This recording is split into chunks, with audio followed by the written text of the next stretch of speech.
Hey, welcome back to another episode of Understanding the Next Gen. I'm Jeff Baxter. I'm the Next Gen pastor at Mission Hills Church here in Littleton, Colorado. So glad you've tuned in again. I want to talk about identity today in teenagers and how they discover that identity today and what we can do to help them. If you've been around a teenager or 20-something, you know that it's kind of this roller coaster ride of emotions and the decisions that they make almost on a daily basis. It just seems like it is all over the place sometimes. It's almost like they're unstable emotionally, physically, culturally, and they are. And that's normal. That's what adolescence is. Go tune into an earlier episode of Adolescence where I talk about it in detail, where they're trying to figure out their identity, autonomy, and belonging. And where this connects is they're trying to discover who they are. And what they're doing is, as psychosocial developers talk about, is trying on different selves or putting on different identities. Well, what does that mean? Well, it's like trying on different outfits of personality. It's like trying on different things to see what fits for them. And it almost seems like they're schizophrenic, or if they're all over the map, or their emotions are running wild. And some of that's physical, but some of it has to do with them trying to figure out who they are. And it seems unstable. If you've been around a teenager, you know what I'm talking about. A parent, a coach, a teacher, you get it. But remember, when they're discovering who they are, each adolescent is being absolutely authentic in the self that they're trying on. So for example, if there was a particular high school student who is an athlete and a student and a friend and a lover of music and a TikTok performer and a cross-country runner and a future teacher and a biology student and a neighbor and a church person and a Dairy Queen employee and a youth ministry attender and a doctor's child and a son and a brother and a grandson and on social media, all of those places they're trying out different selves. And so if it looks like they're not being consistent or inauthentic, they're not. It's totally developmental. It's them trying to figure out who they are, even though as a biology student, they look totally different than they do on TikTok, or they do this. So for adults, we tend to be the same kind of person all the time. We're not trying on different selves. As an adult, by definition, you've settled into who you are.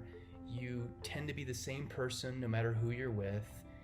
It's authentic with you because you're an adult now. And so your working relationships, yeah, they change because of the professionalism, but not in terms of psychosocial development. God's created each person very uniquely.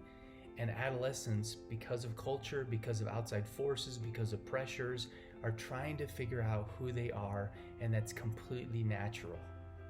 Adolescents will change their hairstyles, get a tattoo with parental permission, get a piercing, adjust their clothing, hang out with a different group each week, speak differently. They're trying to figure out their identity and who they are. So don't freak out about that. Susan Hartner says in her book, Complexity of Self in Adolescence, and I quote, "Adolescents develop a proliferation of selves that vary as a function of a social context. These include self of father and mother and close friend and romantic partner and peers, as well as self in the role of student on the job or as an athlete.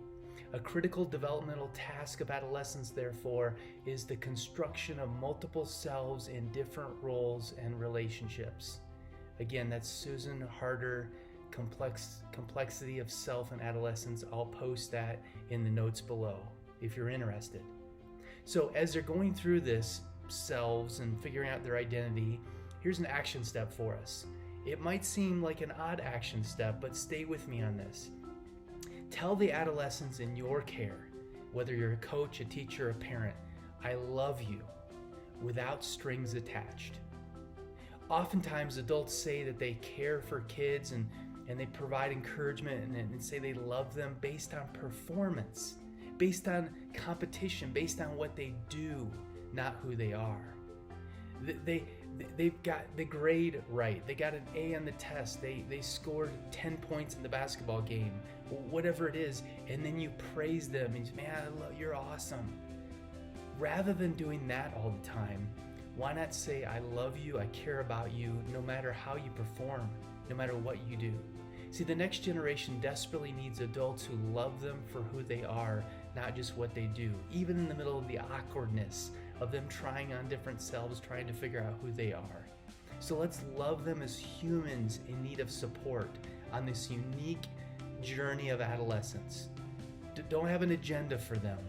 Just be present with them in love. And think marathon, not sprint. This is a long-term developmental process that they're working through, and they need you to be there to support them and love them regardless of the performance and competition around them. Well, I hope that's been helpful.